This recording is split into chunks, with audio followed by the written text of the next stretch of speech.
Hey friends, welcome back. Hope everybody has had a great weekend. Today I want to share with you guys all of the books that I received for my birthday. So I had my birthday on October 23rd. We were on vacation, and so we went to the pumpkin patch and we went to lunch, and it was a really fun day. But I didn't have a traditional birthday party until I got home. My husband is always really great about making me a pretty cake and just making me a nice party, and it really was a great party. I will put here a couple of pictures of the cake that he made. He likes to make cakes from scratch, and this was a dark chocolate espresso with Italian buttercream.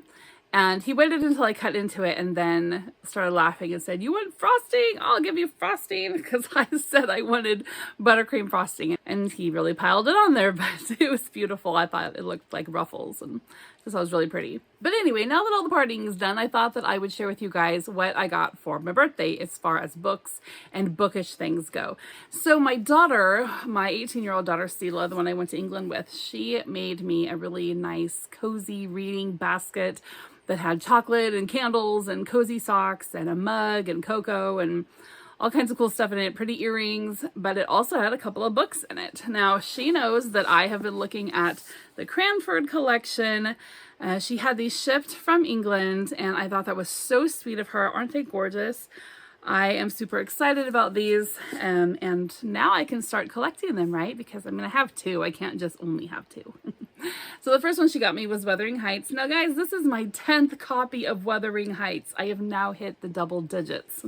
But it is my favorite story. She knows that I'm collecting every edition I can find. So she got me that one. And then she also got me Little Women, which I love the birds on this and the pretty fall trees. The spine, these blue flowers remind me of my grandma. I just think this is so beautiful. And I'm actually currently reading another edition of this with my 15-year-old daughter, Avalon. And this is a special book to me too. So that was really sweet of her to get me those and start my collection. I really do need to just get all the rest, right? Because they're going to look so gorgeous together all on my shelves. If anyone knows of anywhere in the US I can get those, let me know. So far I've only seen them from UK sellers, which is just fine because they're not very expensive, but the shipping could be. All right, and then next up, I got a box in the mail from my mom. So my mom and I live 1,800 miles away, and every year we send each other birthday boxes. And again, she sent all kinds of fun, cozy things for me and special things that I just, are meaningful to me. And within that box, she sent 4 books. So the first book is this biography of Marie Curie. So she was a scientist who pioneered work in radioactive science. She discovered radium, she discovered polonium, and she was born in the late 1860s, died in the late 30s maybe. So anyway, this is a biography of her life, and I think that I will enjoy reading through that.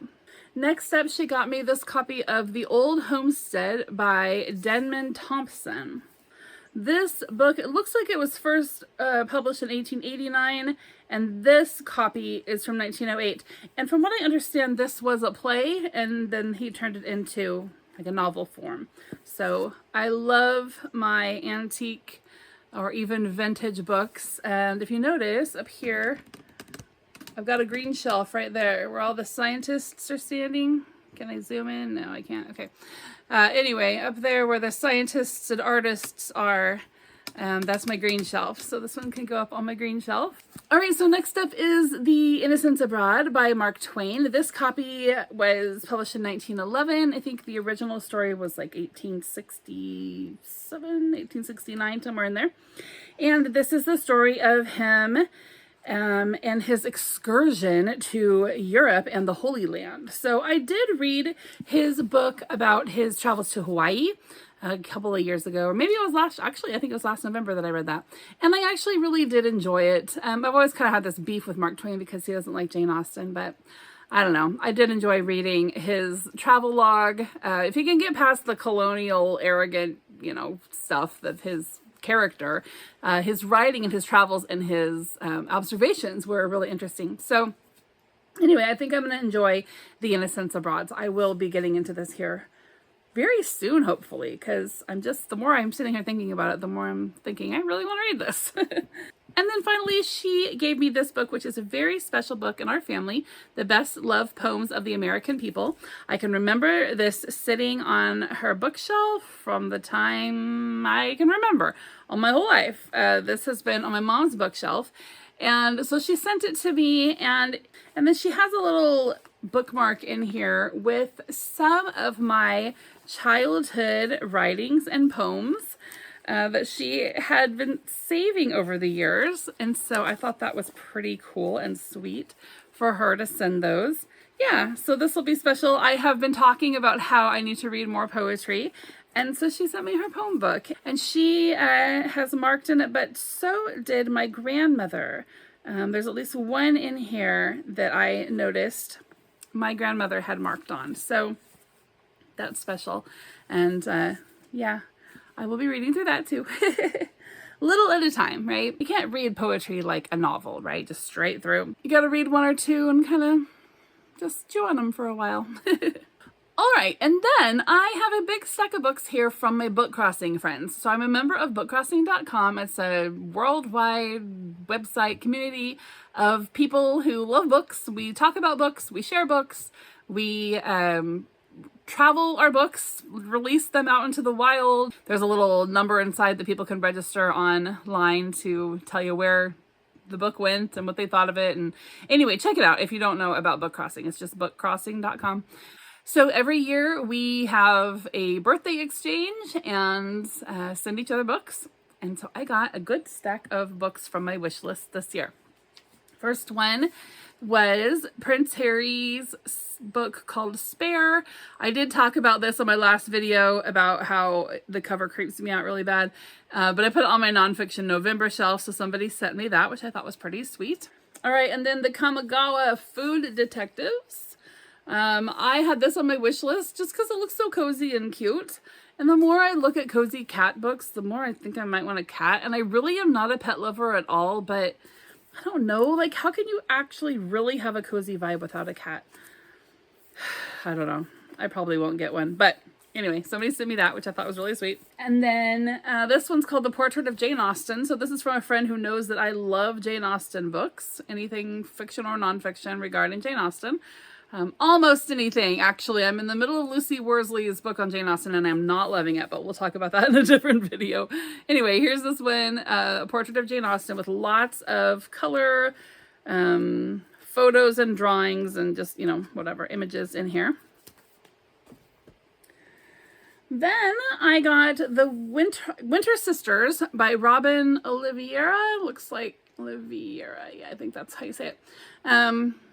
I just saw this on Goodreads, I think, and thought, that might be interesting, and put it on my wish list, and somebody sent it to me. So I'm hoping to read that this winter, right? Because it needs to be in the season. It definitely has that atmosphere right on the cover.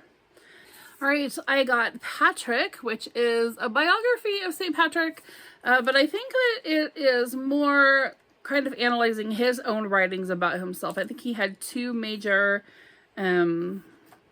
works. It looks like there might be a translation of part of it and then just commentary. Anyway, I think I'm going to save this for Historathon. On the first quarter, we go up to 500 AD, I'm pretty sure. And so this would have been, right, like 4th century, 5th century. Anyway, I think it's right at the end of quarter one for Historathon. So I think I'm going to save it for that. I got Never Let Me Go, and this is a story that I know very little about, but has been recommended so many times, and I had it on a list of things that I knew that I wanted to pick up this year. I know that probably everybody and their dog has read this, but I have not, so so I'll check that one out. And then finally, from my book crossing friends, I got The Foundling by Stacey Halls, and I just finished reading this the other night. I did really enjoy it. I'll talk about this in my October wrap up. I think it was still October when I finished this. So I'll be talking about this one soon, but it was a really great story and the cover art is gorgeous, right? It just sets you up to love it because it's such a beautiful cover art. So we'll set that one aside for me to talk about on my October wrap up video. All right, and then a couple of gifts that weren't books but are bookish. This is a Moomin's coloring book that my friend from England sent to me. She is always sending me a fun box of things, and there's always at least one thing Moomin's in there, because up until just recently we could not get the Moomin's around anywhere.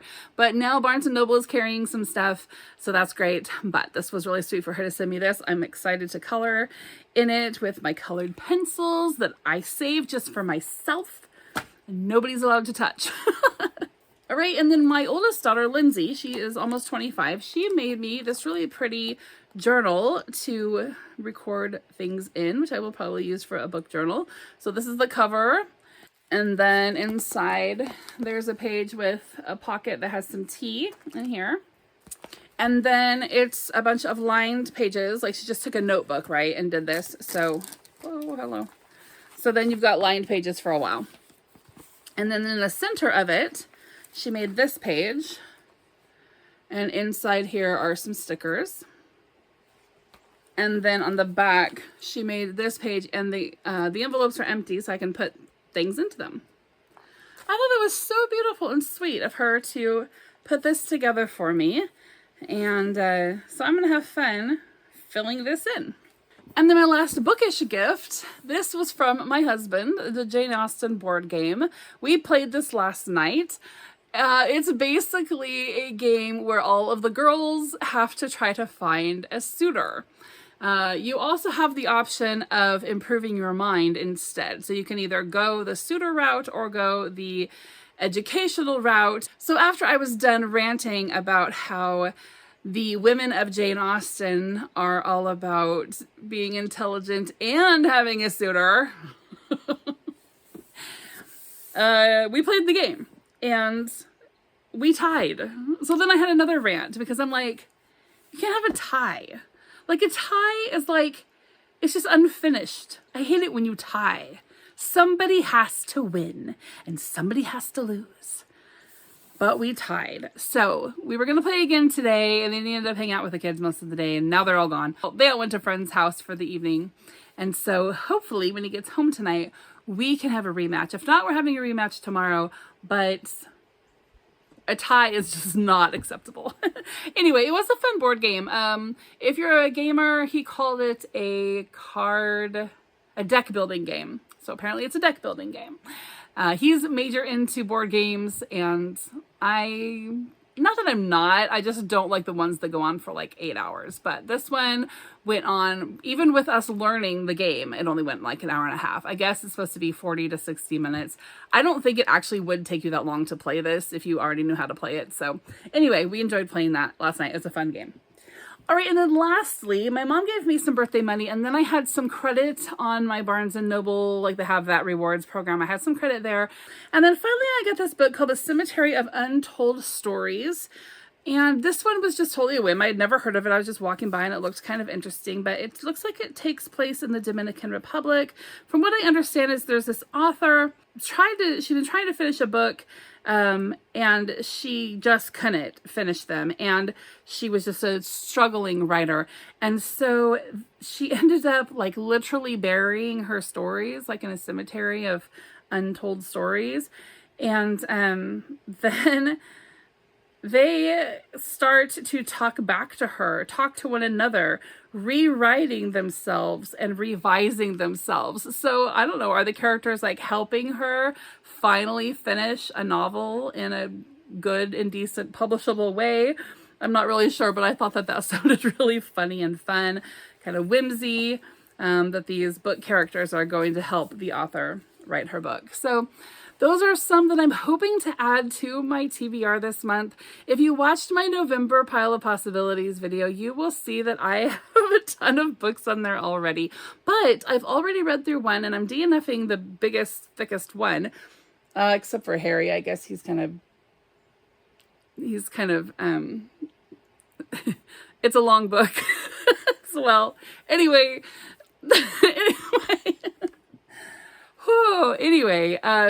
I would like to add these to my November pile, so we'll see. Oh my goodness, I gotta get off of here. But I was actually was gonna tell you guys this too. I was on my Goodreads profile the other day, and I set myself a goal this year. And I'm really far away from meeting it. So what I figured out is that if I want to meet this goal, I have to read an average of one book every 3 days. That might not seem like a whole big deal to some of you, but and to me it is doable. It's only doable though if I don't make any other plans for the next 2 months and I just plan to stay home and read.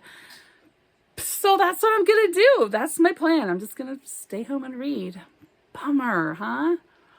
Yeah. All right, guys. Hope you enjoyed my birthday haul as much as I did. Well, you probably didn't as much as I did. Hope you're having a great weekend, and I will see you soon. Bye-bye.